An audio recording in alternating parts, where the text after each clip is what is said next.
Hello everyone! So for today's video nga guys is ayan, maglilinis naman tayo ngayon. At ayan na nga bes, nagsisimula na akong linisin ang aming maliit na sala. Dito nga is tinanggal ko na muna lahat ng mga nakakalat dyan na gamit. Inuna ko na itong dumbbell ng aking asawa. At dito nga is sinunod ko na rin itong lamesa na ito na napakaraming kalat. Ayan nga at inayos ko na muna ng lagay yung aking mga anik-anik dyan. Kasi naman yung aking partner kapag naman gumagamit dyan ang mga kagamitan is basta-basta na lang niya pinapatong. Nakapaglinis na nga pala ako nung nakaraan. Kaya lang inulit ko na lang ulit ngayon dahil wala naman akong ginagawa. Dahil nga nakakaboring dito sa bahay at may trabaho si Mr. So ayan, naglinis na muna ako dito. Itinaas ko na nga muna itong kurtina para naman mapunasan ko din itong bintana. Ayan nga at pinas-forward ko na para naman mapadali ang aking trabaho dito. Para naman hindi mahaba itong aking video at hindi ako mapagod dito kaka-voice over. Ayan nga mga oras na yan guys, is siguro mga alas 4 na yan ng hapon. Kaya hapon na ako naglinis guys kasi tinatamad talaga ako kapag maaga pa kasi sobrang lamig. Ewan ko ba kung kailan matatapos ang lamig dito sa UK?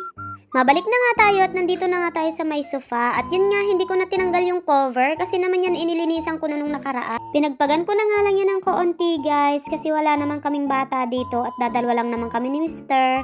At isa pa hindi naman namin lagi ito ginagamit. Katulad nga ng araw na to na ako lang mag-isa dyan, so wala namang ibang uupo dyan kundi ako lang din. Maliit nga lang yung tinitirahan namin guys kasi naman dadalwa lang naman din kami. Kaya saktong-sakto lang talaga ito sa amin.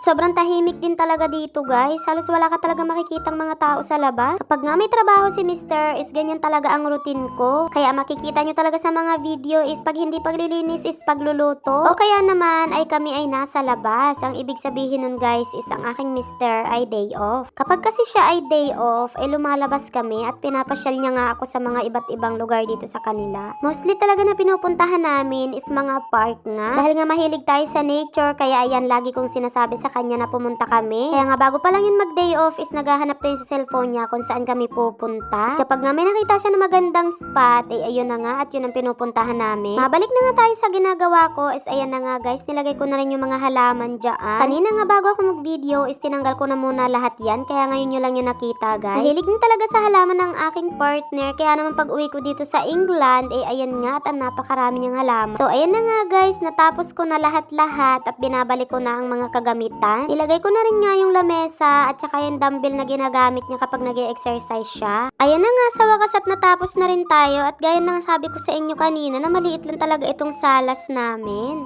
May TV din pala kami guys at yun pala ay nandun sa may aming bed. Kaya ang sabi ko nga kanina is yung sofa namin hindi naman palaging nauupuan. So hanggang dito na lang muna ang aking video guys at maraming salamat sa inyong panunood. Paalam!